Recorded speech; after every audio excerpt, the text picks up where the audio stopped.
Assalamualaikum warahmatullahi wabarakatuh. Beauty RA, welcome back bersama saya Dr. Rizky Aminia di RA Podcast. Nah, di RA Podcast ini kita akan menampilkan berbagai macam topik dengan berbagai narasumber yang juga dari berbagai kalangan, yaitu dari artis, selebgram, tokoh masyarakat, bahkan pasien kita sendiri, ya kan? Nah, tentunya menarik bukan? Tujuannya apa? Kita akan berbincang-bincang sejenak sehingga kita mendapatkan berbagai informasi dan juga inspirasi dari mereka. Oke, tanpa panjang lagi, kita sambut bintang tamu kita kali ini. Siapa dia? Kita sambut Vivi Rahmah. Halo. Hai Vivi. Allah, apa kabar? Udah lama gak ketemu. Iya. Akhirnya. Sehat, Vi? Alhamdulillah. Aduh, kayaknya tambah seger aja. Amin. Berkat kan suka perawatan di sini ya dulu ya. Sekarang udah jarang. Sejak corona ini ya. Tapi ya sekarang mungkin udah lebih inilah ya. Udah lebih bisa kemana-mana lah ya. Tapi Sudah sesuai lebih protokol. ini ya, sesuai kita tetap jaga protokol kesehatan ya. Betul. Terus gimana dong? Nah, ini mungkin kalian bertanya-tanya sih, siapa sih Vivi Rahmah ini? Cie. Mungkin kalau lihat aja sekarang dengan hijabnya mungkin orang sudah agak lupa ya. Tapi kalau kalian searching di Google siapa Vivi Rahmah, maka akan sederetan dengan prosesnya dia yang dulu, ya kan? Vivi, oke, kalau boleh ceritakan sedikit latar belakang Vivi ini sebenarnya siapa sih, Vi? Kamu, Vi? Ya kalau aku sih sudah kenal ya, karena sebenarnya dia tuh adalah sahabat baik saya, bahkan merangkap pasien. Tapi boleh diceritakan dong, Vi, siapa sebenarnya Vivi? Aku tuh, ya sebenarnya bukan siapa-siapa sih ya, cuma dulu aku pernah diawali dulu pernah memang sekolah modeling di tahun 2005 kalau nggak salah ya. Wow. Habis itu aku banyak tawaran iklan, terus pernah main sinetron juga, ada layar lebar beberapa lah ya waktu itu. Terus habis itu ya udah sering sampai terakhir itu iklan aku hampir 30 iklan. Wow, 30 iklan. Jadi memang sudah nggak asing lah ya di dunia entertainment ya. Iya, terus abis itu aku merambah ke catering karena emang aku basicnya aku bisa masak lah ya dari SMP. Emang kita udah dididik sama orang tua tuh udah ada tugasnya lah gitu ya. Gitu. Aku masak, kakakku ngapain gitu kan. Jadi adikku masak ngapain. Ini udah tangannya. Iya, nah dari SMP emang udah tangan ajaib ya buat masak udah terbiasa ya. Dari SMP udah terbiasa untuk masak. Habis itu aku coba untuk buka catering kayak gitu.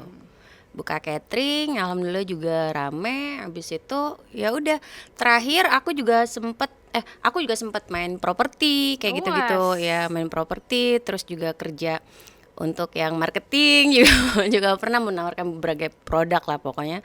Habis itu terakhir aku coba di DJ. Itu sebelum. Nah, ini dia profesinya.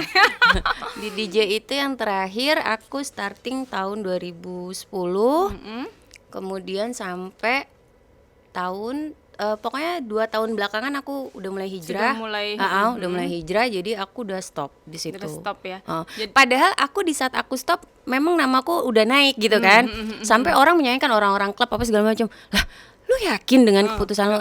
Iya, karena apa?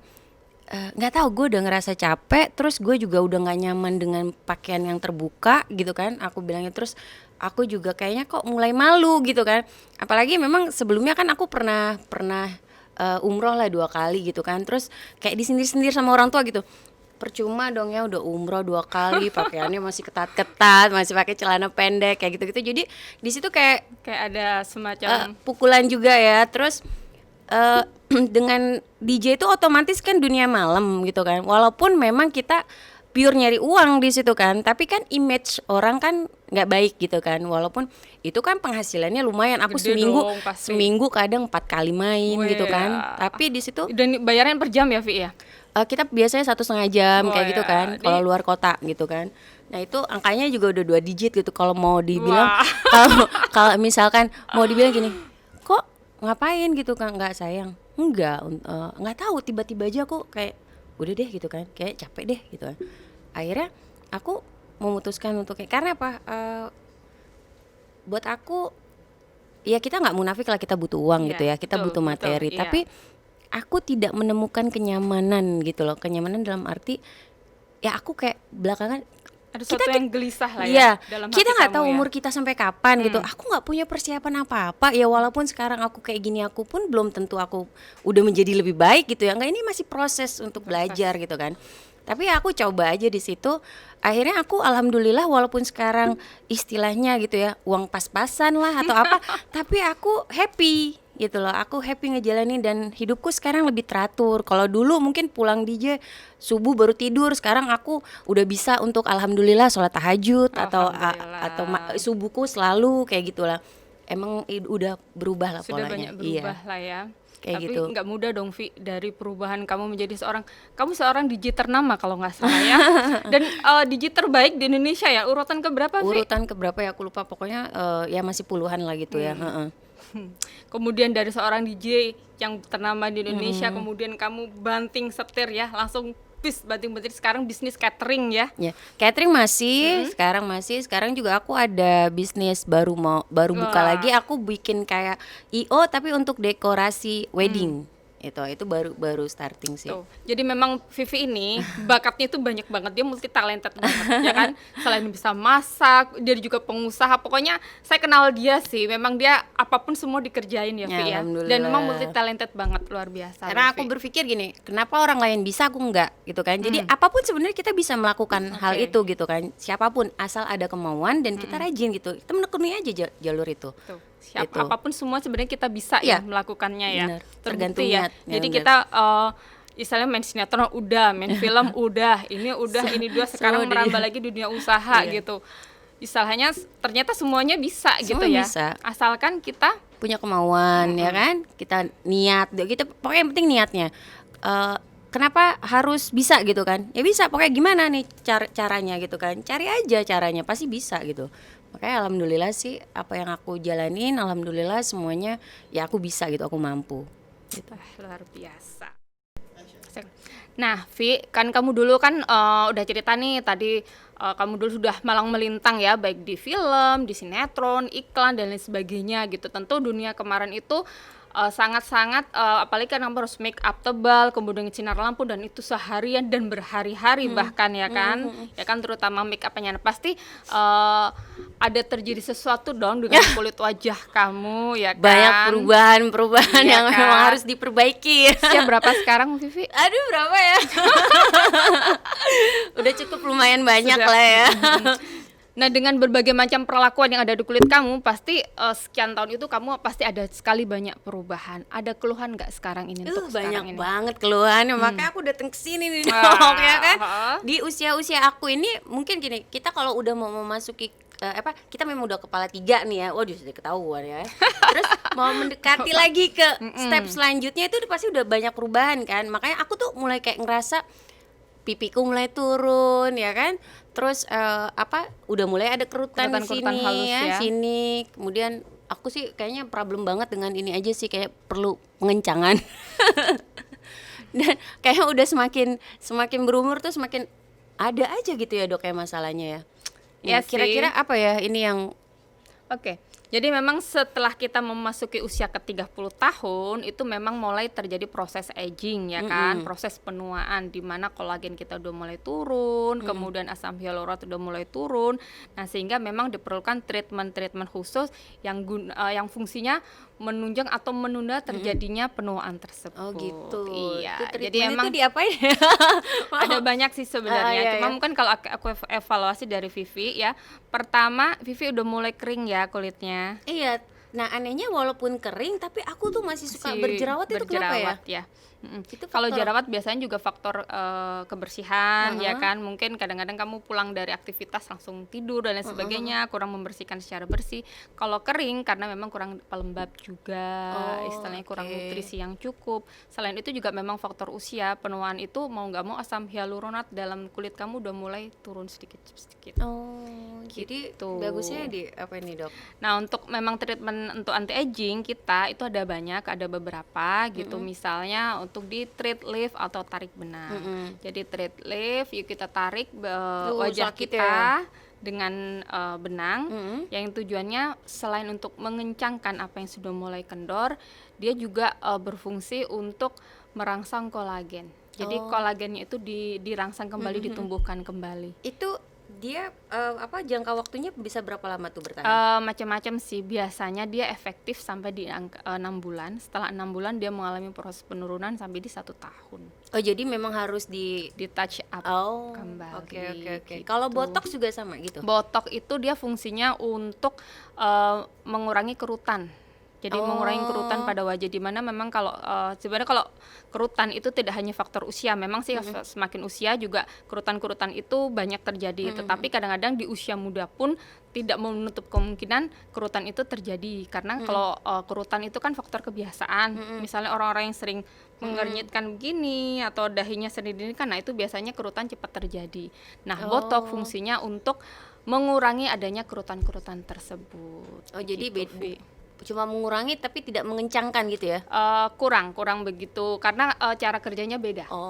Oke. Ya gitu, cara kerjanya berbeda. Nah, justru sebenarnya mungkin yang bagus di mix ya antara si tarik benang sama botox itu nggak apa-apa kalau kayak gitu? Tidak apa-apa. Jadi memang semua disesuaikan dari kebutuhan kulit kita sendiri. Okay. Gitu. Kalau aku lihat dari evaluasi dari Vivi, untuk sini memang perlu ditarik. Kemudian ini smilan sudah mulai terlihat. Gitu ya. Berarti makin ketahuan dong ya usianya. Ya, smilan udah mulai terlihat. Nah, itu bisa kita lakukan filler ya. Kadang-kadang juga kerutan halus di bawah mata, kemudian juga ada cekungan di bawah mata, itu bisa diatasi dengan filler. Ini mulai kelihatan saya enggak ya? Sedikit sih. Ya. Jadi memang treatment tindakan-tindakan yang menunjang untuk anti aging itu ada thread lift, kemudian ada botox, ada filler dan skin booster. Skin booster tuh sama fungsinya Skin booster itu asam hyaluronat juga seperti filler, tapi konsentrasi yang rendah, sehingga dia cara menyuntikannya beda. Fungsinya untuk lebih ke melembabkan wajah. Gitu, karena memang kalau sudah usia tadi kan kelembapan, biasanya kenapa orang usia udah semakin usia keluhannya adalah kulit kering. Nah, karena asam hyaluronat tadi sudah mulai turun. Untuk itulah skin booster juga diperlukan. Jadi biar lebih fresh ya, lebih glowing kali ya. Glowing semuanya. Juga ya, ada ya. Iya. Aduh, mau banget ya Dok. Tapi aku kayak tarik benang dulu kali ya. Boleh. Karena emang kayaknya yang kamu ini ya. Jadi nanti kalau tarik benang, kemungkinan nanti smilannya juga akan ketarik juga ya. Akan samar. Terus dia ada bekas-bekas itunya nggak ya? Bekas tidak ada, cuman sesudah tarik benang biasanya pasti ada nyeri ya. Agak-agak nyeri selama. Sebenarnya aku juga habis tarik benang nih baru 2 hari. Jadi gitu. Jadi aku pun juga rajin melakukan itu. Kenapa ya? Untuk ya supaya menunda penuaan. Iya. Supaya orang tidak tahu berapa usia saya sebenarnya. Iya, benar-benar. Iya kan? Karena iya dong, awet muda itu pilihan, ya kan? Harus. Semua menua itu pasti, umur itu pasti terus bertambah. Tapi bagaimana kita menjadi awet muda, kemudian bagaimana kita mencegah, itu adalah pilihan kita. Iya, betul. Gitu. Jadi ini memang aku habis tarik benang baru proses 2 hari, ya memang agak-agak nyeri-nyeri dikit. Tapi nggak ada bekas-bekasnya sih ya? Di sini karena ditusukkannya di bagian dalam sini. Kalau bekas nggak ada. Nggak ada. Jadi setelah tanam benang pun kita bisa beraktivitas seperti biasa sebenarnya. Cuman ya agak-agak berasa sih kalau agak-agak nyeri dikit gitu. Gitu kalau pas mau ya sedikit ya tarik, sedikit. Kayak kalau mau makan atau gitu ini agak narik gitu nggak ya?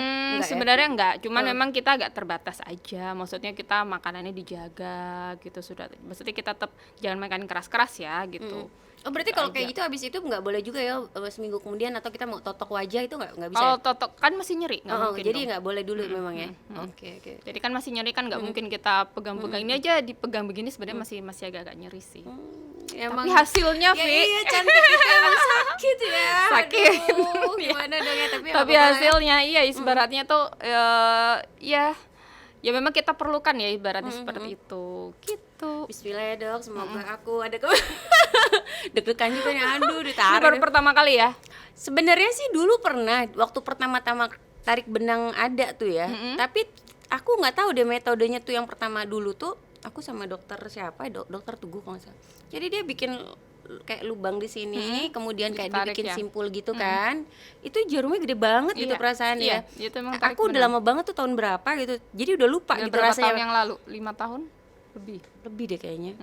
Jadi dimasukin gitu kan, terus habis itu dia tarik. Jadi pas bagian sebelah sini nggak begitu berasa, pas bagian sebelah kok terasa sakit banget pas, jadi pas narik krek gitu ya tuh berasa banget gitu. Jadi emang ya nggak tahu ya gitu, baru sampai udah deh nggak usah. Ya, Sampai nanti akhirnya- kita anestesi terlebih dahulu. Iya supaya nggak sakit. Iya. Ya. Semoga makin cantik. Oke, iya dong. Harus ya kan. Oke Vi, aku mau nanya nih, untuk perawatan sehari-hari kamu nih supaya ya mencegah kulit kamu atau merawat kulit kamu supaya lebih terus cantik seperti Segara ini, ada nggak trik-trik khusus? Aku biasanya sih pakai ini aja, ada krim malam atau krim siang ditambah dengan toner gitu kan. Sabunnya gitu kan, aku biasa pakai gitu. Nah, aku tuh memang sebenarnya pengen nyari ada nggak sih serum yang untuk pelengkap di kan biasanya ada tuh setelah pemakaian krim malam sebelum ya, sebelum kita ada serum apa gitu kan. Nah, itu aku belum pernah pakai sih serum gitu. Kira-kira cocok nggak ya kalau misalkan itu? Jadi memang sih perawatan itu selain juga untuk treatment yang menunjang anti aging tadi seperti tanam benang lain sebagainya, kita juga harus tetap melakukan perawatan skincare di rumah karena itu yang harus menerus rajin, telaten supaya ada hasilnya ya kan. Nah, perawatan itu juga harus disesuaikan dengan kebutuhan kita. Mungkin kalau memang untuk Vivi memang yang sudah mulai ini kan usia-usia seperti kita sebenarnya. Nah, itu memang harus tertentu memang fokus ke anti aging gitu. Jadi misalnya kayak serum itu fokusnya memang ke melembabkan, kemudian mencegah kerutan seperti itu. Ya ada bahan-bahan khusus tertentu sih. Gitu. Nah, ini ada produk. Oh iya, ini produk di era klinik yaitu Enlivera dan kita memang sudah memiliki serangkaian produk yang cukup lengkap. Ada serumnya nggak ya? Semuanya kita ada ya. Iya, kita kayaknya ada. boleh nanti sekalian dicoba ya. Boleh karena memang harus ya ini kelembapan serum itu fungsinya untuk kelembapan juga. Plus aku tuh biasanya ditambah seminggu sekali misal atau 2 minggu sekali lah ya, aku suntik Fit C gitu kan. Itu oke lah ya. Nggak ada masalah. Nggak ada masalah ya. Itu sifatnya untuk Dari daya dalam tahan ya? tubuh ya. Daya tahan tubuh juga untuk ya membuat mencerahkan kulit sih gitu. Tapi dok, aku mau tanya deh, kan aku tuh cenderung suka berjerawat gitu ya. Kalau vitamin E itu sebenarnya katanya nggak cocok ya. Kalau aku waktu itu pernah gitu kan minum vitamin E, terus kok malah makin banyak jerawat gitu. Memang begitu ya efeknya atau gimana ya? Vitamin E sebenarnya memang tidak untuk rekomendasi untuk mengobati jerawat sih. Ada vitamin khusus yang memang untuk mengobati jerawat, misalnya zinc, picolinat seperti itu.